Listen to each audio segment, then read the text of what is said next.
Já estamos a terminar mais uma semana. Isto passa realmente, isto passa. Não, tu estás. Eu estou a perceber que há uma inclinação. Porque as pessoas ficam afetas à tua voz. Claro.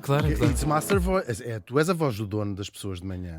Ok. Ouvem, Sim. Radio assim, Columbia. Áudio. Áudio. Dizer, vamos à rua, ver se as pessoas não saem logo dos carros. Queres Vamos à experimentar? rua? Diz lá. Para a rua. Anda à rua. Anda à rua. Isto é péssimo de fazer. Na telefonia.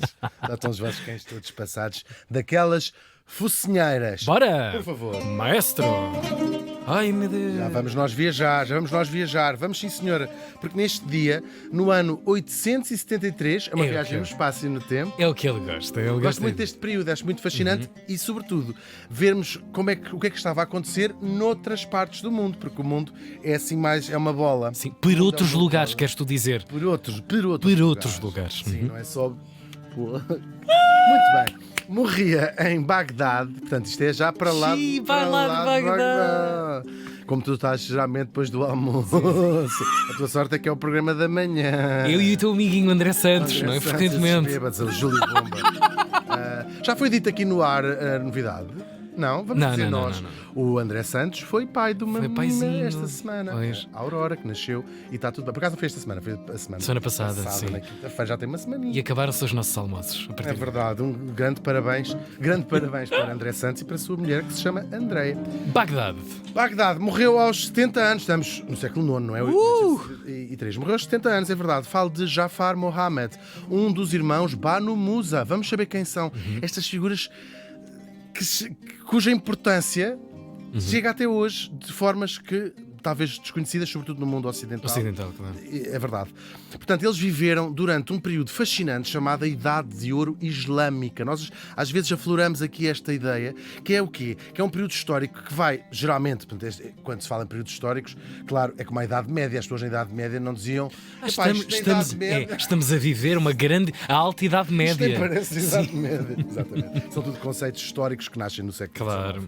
Mas as pessoas também não diziam assim, este período de ouro islâmico, ainda bem que eu nasci neste período de ouro islâmico. Mas vai geralmente do século VIII até ao século XIII, mais ou menos. Há historiadores que estendem um bocadinho mais para a frente, para trás também não dá muito mais, porque o próprio Islão não tem uma data vincada de nascimento. Tal e qual. E isto é o quê? É o período em que mercadores, cientistas, académicos muçulmanos foram os protagonistas de gigantescos avanços económicos, tecnológicos, na navegação, na agricultura, a gente sabe isso. Matemáticos, impressionantes, claro. Mesmo, filosofia e depois áreas, de facto, como a agricultura, a arquitetura, a navegação. Os portugueses vão ser herdeiros destes conhecimentos dos árabes e também na literatura. Agora, não são só eles, não só eles preservaram os conhecimentos da antiguidade clássica. Nós também falámos disso aqui e às vezes parece que passamos por cima este facto, que é a Europa, de facto, com o cristianismo e com a mudança do Império Romano para o Oriente, ficou adormecida esta herança clássica, quase em tudo, quase na arquitetura. Nós, de repente, imaginamos Roma clássica e imaginamos também as cidades medievais. Tudo aquilo era um povo diferente, era gente diferente, línguas diferentes, e ficou um bocadinho adormecida a literatura, a filosofia, a matemática dos gregos, dos romanos, parece que ficou adormecida ali durante 1000 anos, não é? Na Europa. E vão ser precisamente os árabes que vão conservar essas obras, esse conhecimento, isso tudo, e não só preservá-lo, mas também expandir. Uma coisa que só volta à Europa pela mão dos árabes também, já podemos explicar um bocadinho, na altura do Renascimento. Sim. Do Renascimento, precisamente, claro. E depois eles vão ampliar isso tudo, quando já chegam os originais e também as versões aumentadas claro. aumentadas, é verdade. Que o tempo passou no entretanto, não é? Claro que sim.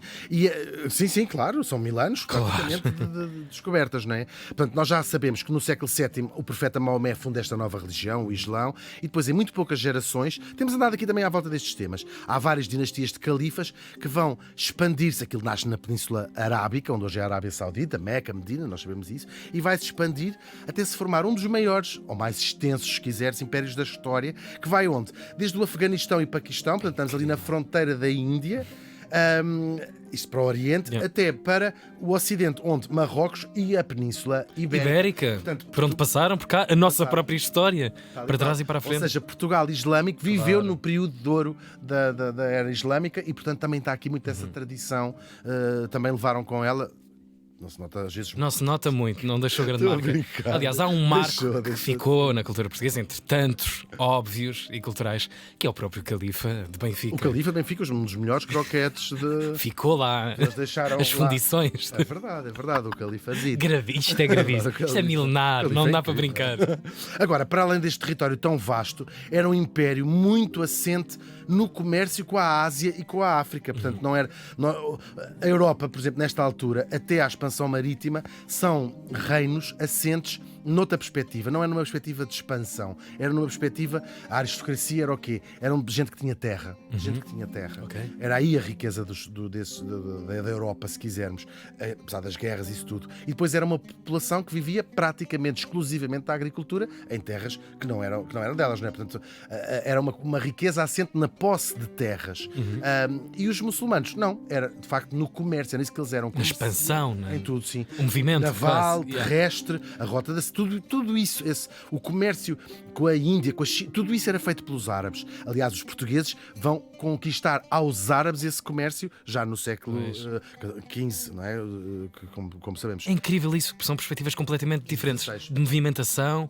Uns fixam-se, protegem, fortificam, sim. Tal e qual. outros movem-se e expandem e levam. Sim, claro, também temos que ver que a Europa era formada por muitos reinozinhos diferentes e isto aqui tens uma unidade de um império muçulmano, claro. E depois são os árabes que trazem coisas que nós às vezes nem sabemos e algumas delas passando pela Península Ibérica, curiosamente, porque é a Península Ibérica que era o território árabe europeu.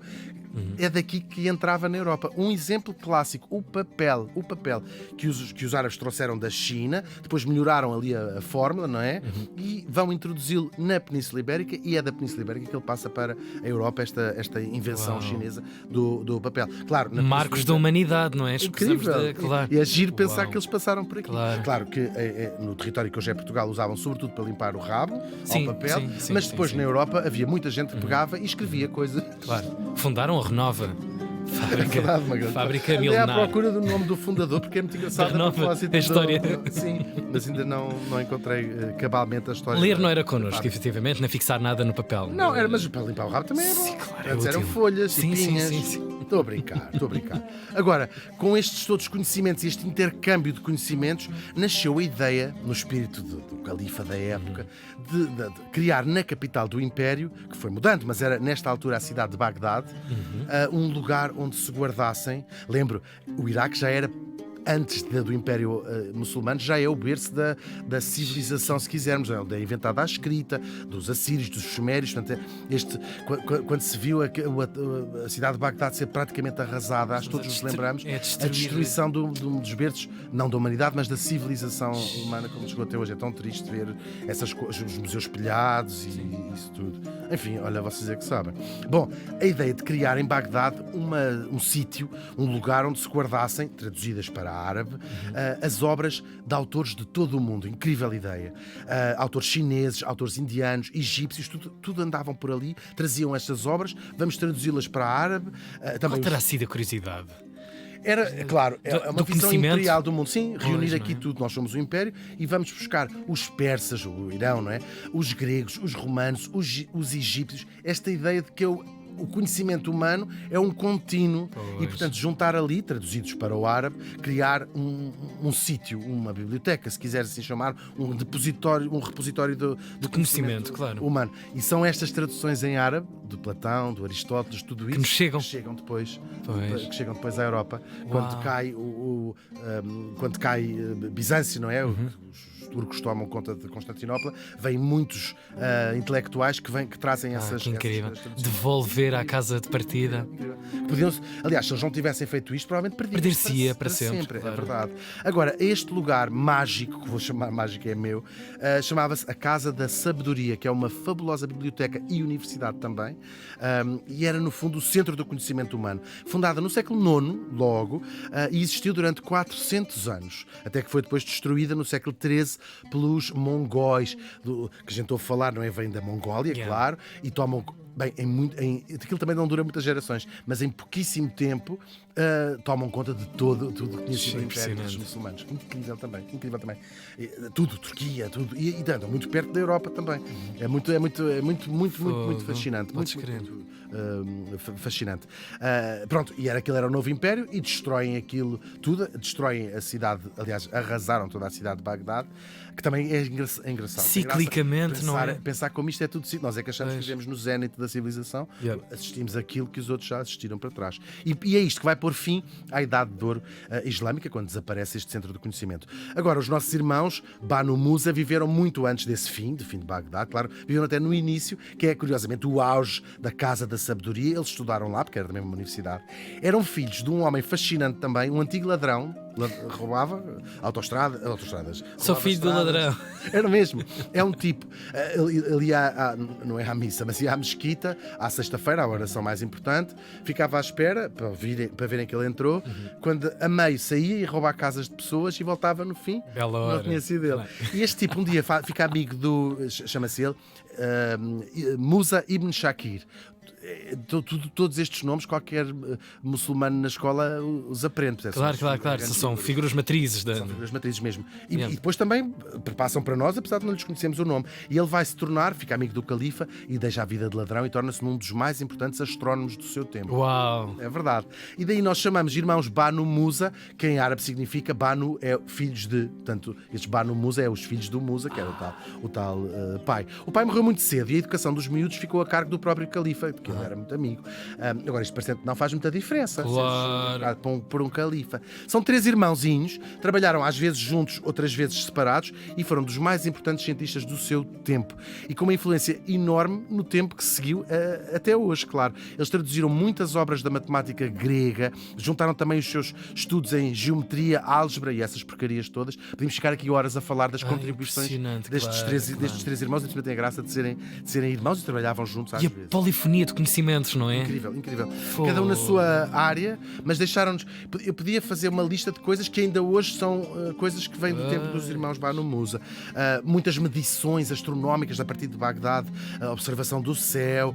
Eles conseguiram calcular até com bastante precisão a circunferência da Terra. Enfim, tudo isto é muito fascinante. Esta gente fumava coisas muito especiais, não é? Deve ser ópio, também trazido da China. Pois é aquilo. Aquilo não era só. Aquilo não é só ver o sol nascer. Álcool no sítio certo.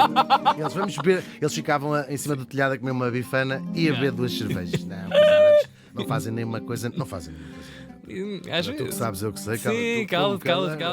Não ouvi nada. Eles 3, por juntos, escreveram cerca de 20 livros. Só 3 é que sobreviveram até ao nosso tempo. O mais famoso deles chama-se Livro dos Mecanismos Engenhosos. É uma coleção de cerca de 100 invenções que eles fizeram. Incrível. Eles também inventavam mecanismos. É tudo tão fascinante. É mesmo muito fascinante.